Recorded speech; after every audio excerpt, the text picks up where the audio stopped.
16 minutes. 4,153 words. High schoolers will receive more thorough, hands-on, military education ahead of Army service. Photos. In Tavish schools where they have the pilot program with new education standards. Students in 11th grade will attend military training camps where they will receive hands-on experience with the new curriculum they have been studying. Education Minister during the opening ceremony of a military education camp. Welcome, students. You will spend the next 10 years in this camp learning new skills and getting familiarized with military life. You are the owner and the future of our country. We rely on your education and mentality.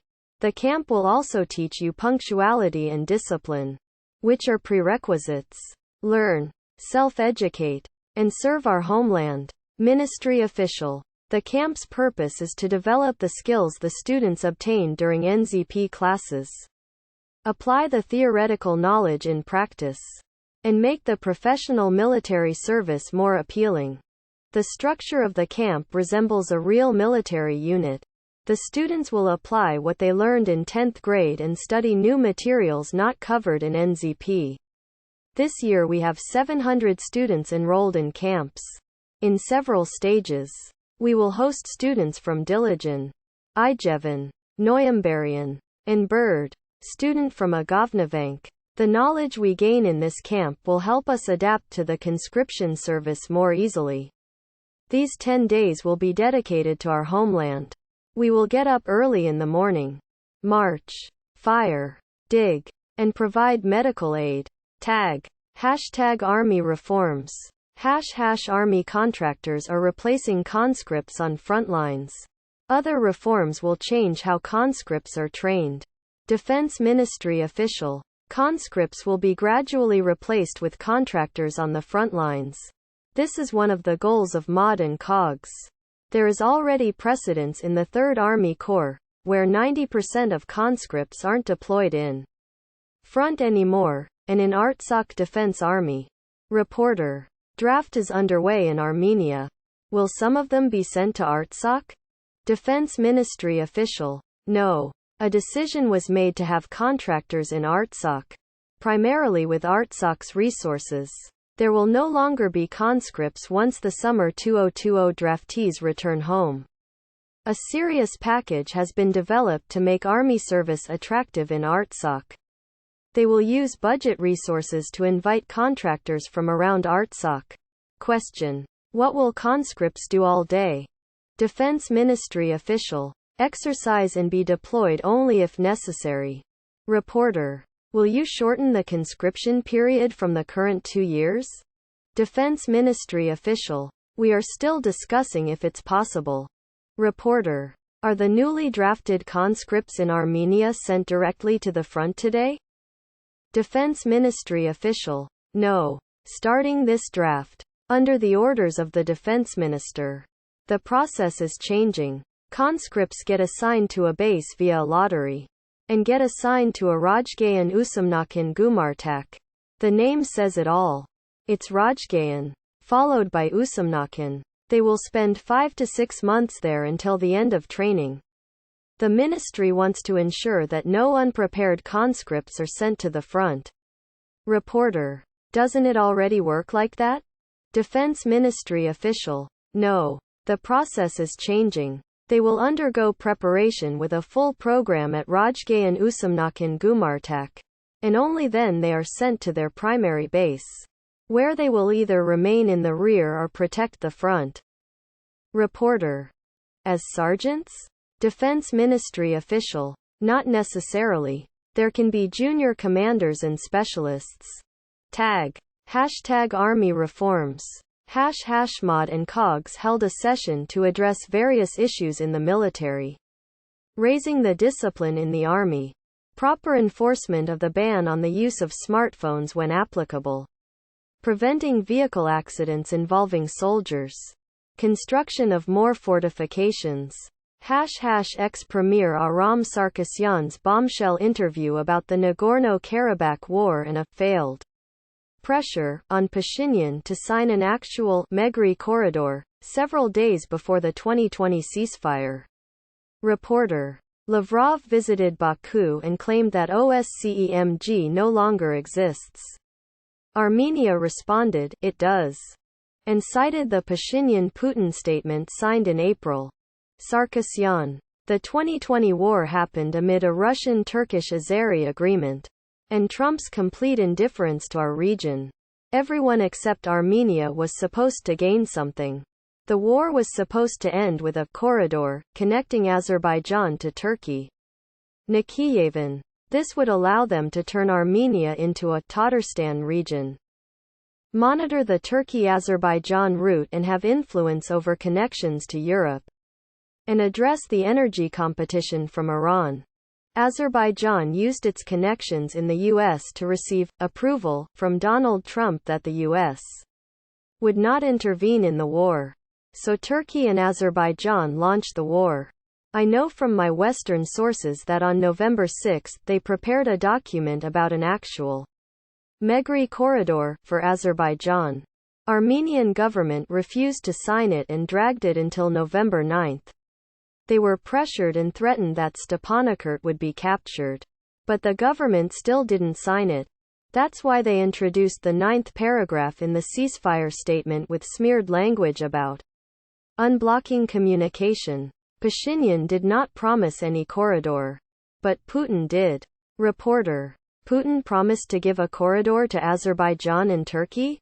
Sarkisyan. Yes.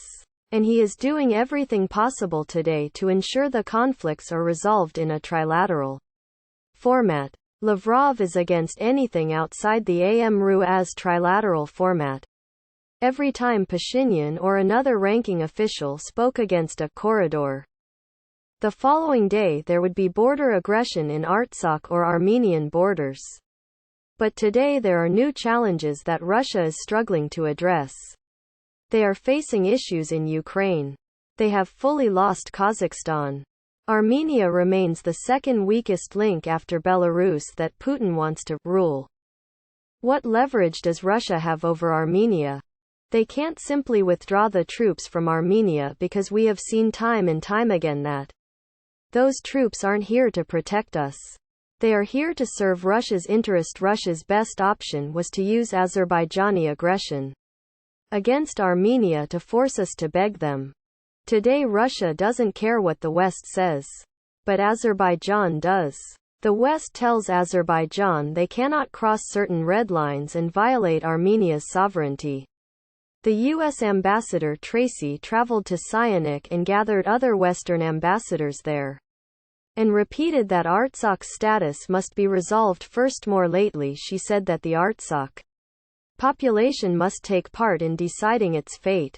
EU's Klar also said that the conflict cannot be resolved without taking into account the opinion of ethnic Armenians of Karabakh. Russia says none of that, and instead wants the conflict to be resolved exclusively within the trilateral AMRU-AZ format. They don't want the West involved because they gave Azerbaijan a corridor promise and need to deliver it. Our street opposition, who calls the government traitors, should think hard about whether they are abetting Putin to give a corridor to Azerbaijan. Reporter. What's on the negotiation table? Sarkisyan. There are two directions on the table. Lavrov says he wants to open a simplified road to connect Azerbaijan to Nikhiyevan. Why is our opposition silent? Because they serve Russia's interests. The pre-war Turkish-Russian agreement did not envisage the invasion of Hadrat and the placement of a Turkish monitoring base in adjacent regions. But Russia had no choice but to agree to it because today they cannot counter Turkey. They also can't counter Turkey in Syria. So they are giving their military bases to Iran. Russia is deep in a swamp. Reporter. Turkey refused to join the sanctions against Russia. Sarkisyan. Turkey is using Russia to maneuver. They get what they want in the region. And some more. With the help of Russia. They want to get a corridor to Azerbaijan. This closes Iran's energy paths. Turkey doesn't need powerful Iran. Iran is weak and has no power to stop the Megri corridor. There are myths about Iran's ability to help prevent a Megri corridor. They were powerless during the war. 2. What stopped the war was the pressure coming from the US and EU. They warned that they will recognize Artsak's independence if certain red lines were crossed. Reporter. After Lavrov said there should be a simplified road link, Mirzoyan has not yet clarified what that would mean. Sarkisyan. Mirzoyan and his team gave a highly professional and precise response to the Megri issue, and Aliyev's claims Pashinyan has also announced that a corridor would be a red line and they would not agree to it. Reporter. Isn't a simplified road the same as a corridor? Sarkisyan. It depends on what Lavrov means by simplified road. And what we mean by that. Armenia wants to install customs agents. I would also like Armenian border guards to be present next to the Russians. I don't mind if Russians accompany Azeris. No more trilateral documents should be signed. The West and international bodies should be involved in this process. Reporter. Presidential or parliamentary system? Sarkisyan. Presidential. The parliamentary system works best in established democracies. It doesn't work for us. We need a system in which the president and parliament can have powers to balance each other, while the constitutional court will have the ability to strike down their decrees and laws, with checks and balances for the courts as well.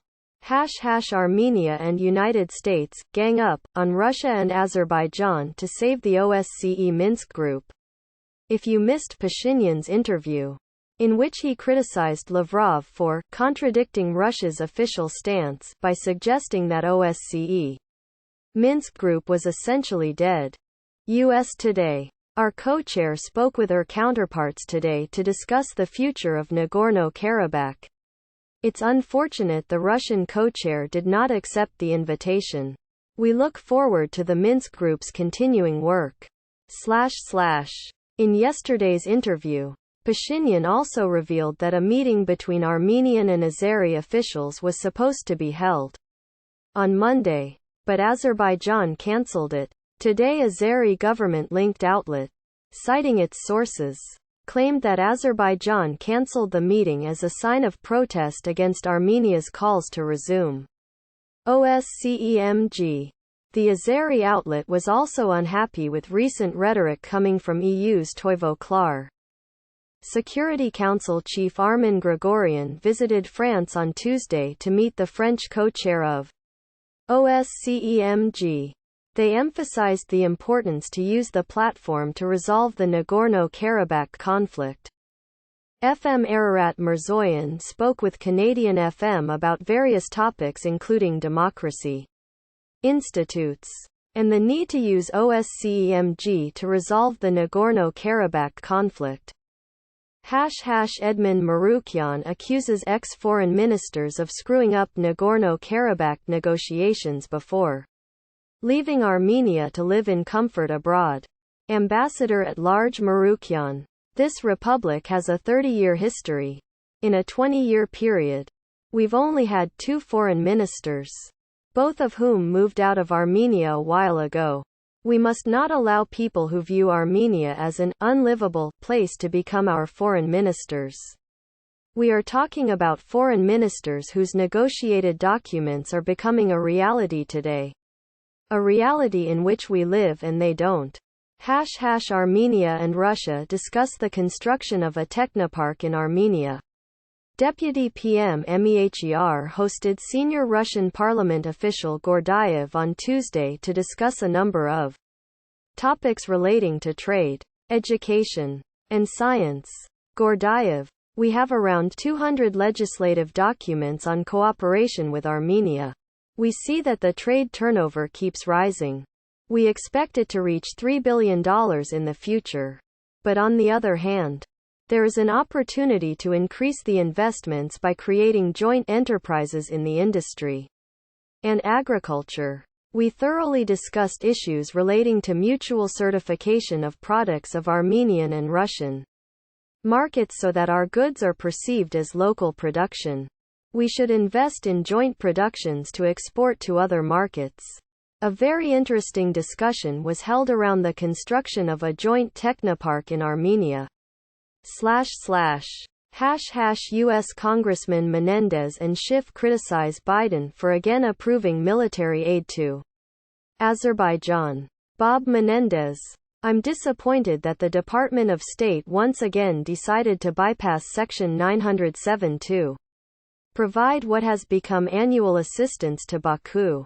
The decision was made despite the recent publication of a Government Accountability Office (GAO) report which confirmed the Department of State and Department of Defense have failed to meet statutory reporting requirements to Congress on the impact of U.S. assistance on the military balance between Armenia and Azerbaijan. As Azerbaijan continues to further occupy territory from its violent assault on Nagorno-Karabakh, during which more than 6,500 people died and more than 100,000 ethnic Armenians were displaced in 2020. It simply makes no sense to say that U.S. assistance and training have not impacted its military balance with Armenia. Adam Schiff. We will work to remove a president's power to waive Section 907. Under no circumstances should the U.S. provide military support to such a regime. It not only runs counter to our nation's core democratic values, but could empower the Aliyev regime to continue its provocations against Armenia. Oops. Russia keeps bombing Azerbaijan's embassy in Kyiv. Azeri press writes that on Sunday, a missile fired by Russia at Kyiv had struck a building near the Azeri embassy. Significant damage was done to the embassy's windows and doors. This is the second incident.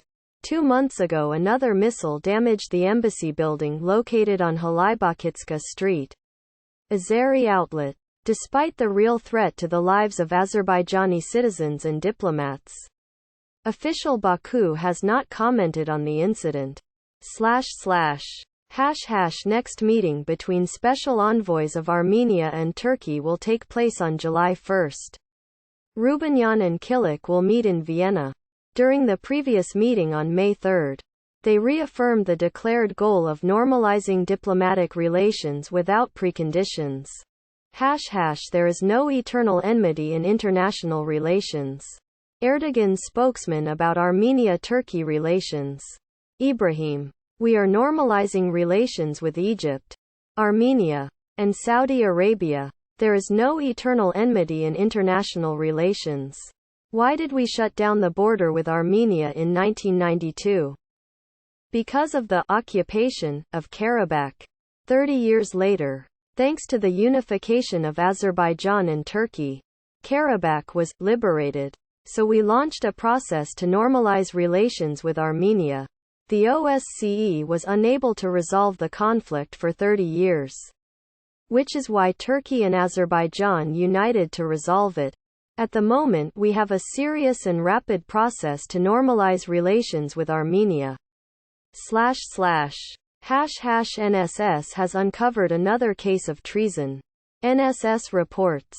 The soldier had information about a military training center, its personnel, command unit, equipment, and deployment locations.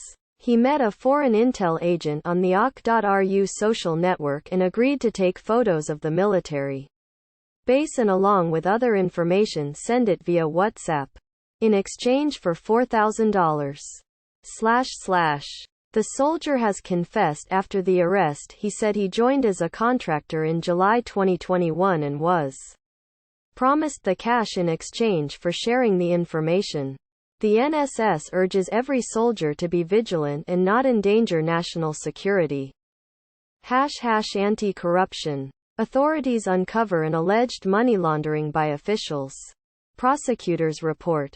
In 2007, the former mayor of Masis, Ararat, decided to embezzle a property and lands belonging to the city, and split it between his family and the family of his friend.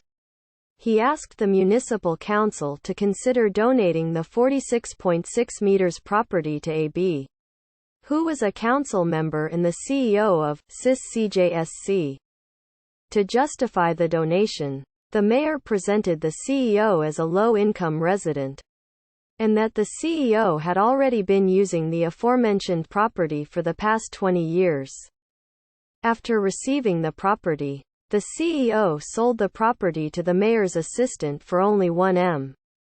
The mayor allowed the property to remain registered under his assistant's name until 2017, when his mayoral term expired. Now that he was no longer a mayor, he asked the assistant to donate the property to his family members.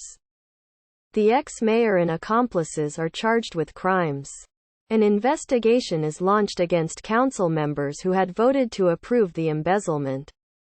//anti-corruption. The court will hear a massive asset forfeiture case to confiscate allegedly embezzled assets belonging to Sergia's transport minister Gagik Beglarian and AMP Associates. Prosecutors report. Beglarian served as former Yerevan mayor, transport minister, and an MP. Beglarian and 3 associates must return the Republic of Armenia the following. Play button 33 apartments, lands, structures, and garages in Yerevan. 11 of them are located on Northern Avenue, 7 on Koronat, etc. Play button 2 lands in Sakadzor, 1 in Sis, Ararat. Play button Mercedes-Benz S600L.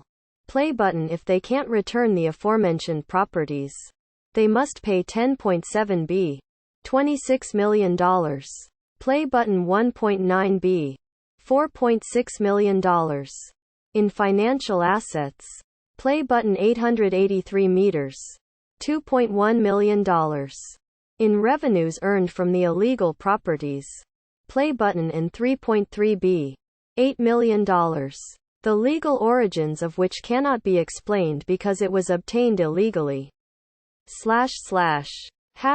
Will opposition MPs lose their mandates for missing too many parliament sessions? After an MP skips a certain % of parliament voting sessions, a procedure can be launched to terminate their mandate. The MPs representing the former regime have not attended parliament sessions in recent months, raising complaints from the ruling party. Speaker Alan Simonyan *QP will summon a meeting to discuss whether to launch the process of terminating the PU and HD mandates. Our members have 2 options. The first is that the opposition has essentially already stripped their own mandates by deciding to set the bar too high and never appear in parliament unless the government resigned, which did not happen. The second opinion is we must wear them down, a term used by Kacharyan against the government during the protests. As of this moment, there are 10 MPs whose number of absences is quite large, making them eligible for the removal process. PU leader Arthur Vanetzian was the 11th, but he has already voluntarily resigned. Today the opposition MPs are busy explaining why their mandates should not be terminated. It's clear that for Arf and Kacharyan this has been a fight for power since day one. They don't want to lose the MP's immunity, so they can assault a cop on the street and tell the cop they are untouchable. // Ruling party has launched a process to strip several opposition leaders of their parliamentary positions for skipping too many sessions. HDMP Ishkan Sagatelian (ARF) is a deputy speaker. HDMP Vahe Hakabian leads the Parliamentary Economy Committee. They will lose their positions. It will not affect their status as an MP. Yet, HDMP Armin Gevorgian will likely lose his position as the head of the Regional and Eurasian Integration Committee. Techies will gather in Gyumri this weekend. Tech Week Gyumri 2022 will be held on July 2–4. The organizers will invite world-famous Armenian tech companies and experts to share their stories and experience. The goal is to form a techno-community in Armenia that will help develop provinces. Hence the decision not to hold the conference in Yerevan. Yerevan mayor is in Marseille, France, to study their experience with public transport management. Yerevan wants to build a traffic control center this year to monitor drivers, regulate public transport, etc. Marseille has a similar center that manages the subway and hundreds of buses and trolleys. It serves 900,000 passengers every day. They are willing to share the experience. Video. Yandex ride-sharing drivers are boycotting the service after fee hike. Taxi fare has increased recently. From Avon to Kentron it's 1,800, said one passenger. The minimum starting price in Yerevan used to be 300. A recent random search from center to Garajan Enzda Street was asking for 1,500. Unhappy Yandex taxi driver gathered in front of company office. We don't benefit from this price hike. It all goes to Yandex headquarters. Passengers are paying 1,500 for a 3 kilometers ride these days. We don't see a dime from it. When Yandex entered the Armenian market in 2015, we were paying them 7.5% of earnings. Today it's 18.4%. The recent rate hike came out of the blue. After this hike, it will make no sense to drive for 4 to 6 months in a year. You will only damage your car with no benefit. In the past, we were paying a fixed amount for long-distance rides.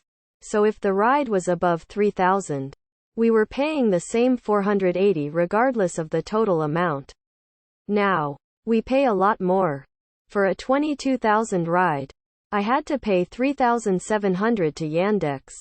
Add 5,000 of fuel expenses. Add the fact that some riders buy a monthly 10% to 40% discount package that chews away from our earnings. That's another in GT. 2,000 taken from us. Yandex office. We review our terms in every country. We invest to develop the service and improve the quality. The last time we made changes to terms was before the COVID. So this was due. As for the complaints about lifting the upper 480 limit on long-distance rides, we are aware of the complaints, and we will take steps to make the rides more profitable.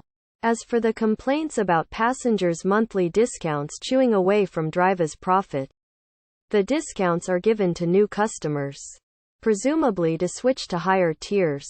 If someone qualifies for this discount, that means they are already paying a lot more for their ride. What's the latest status of Lake 7 water levels after last year's severe drought and irrigation drain? The water levels remain below last year's mark, but the difference has shrunk to 6 centimeters.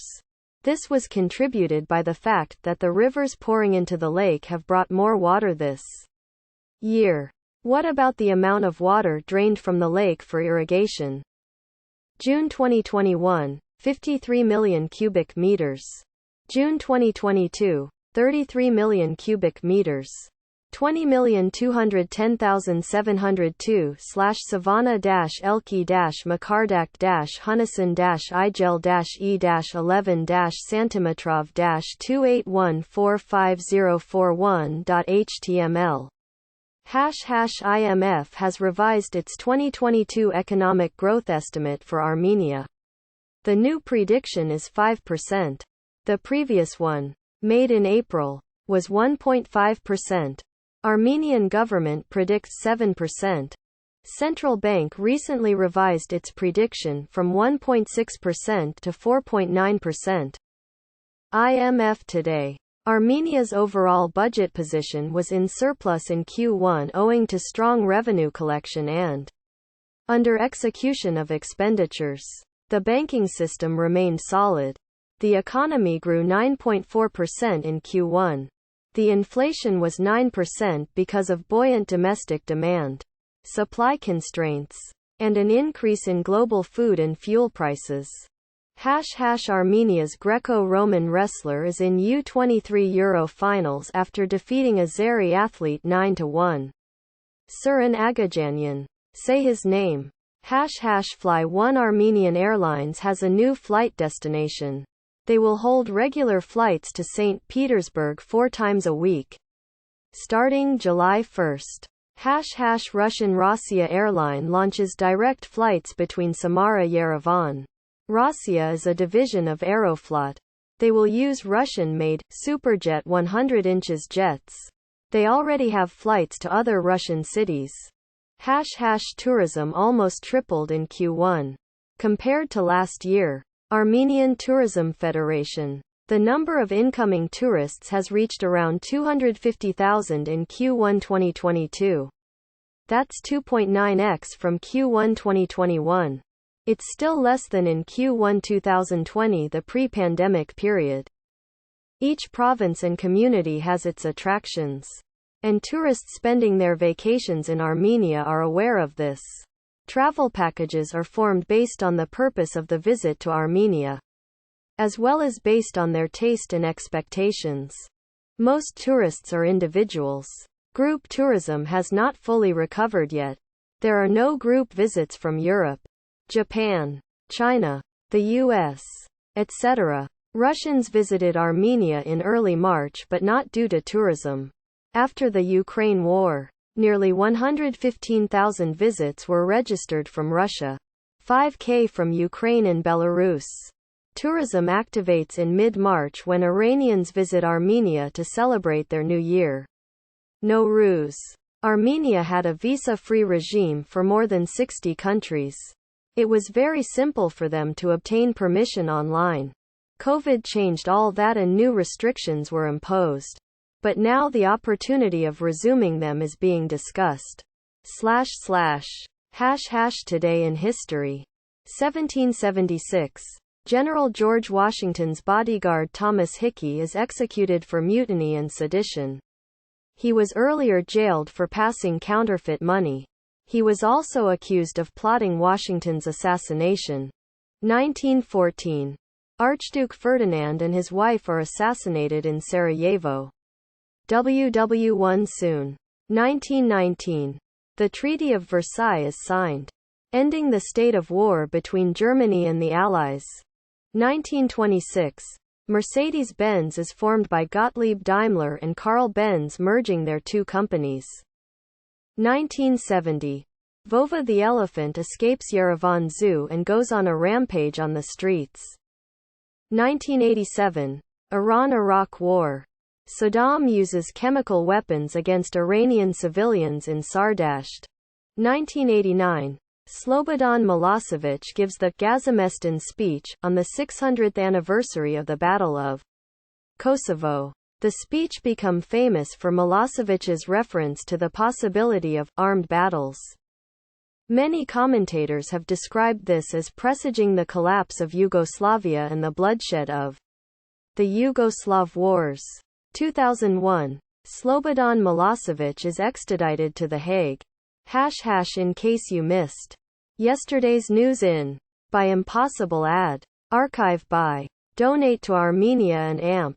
Artsakh. The accused are innocent unless proven guilty in a court of law.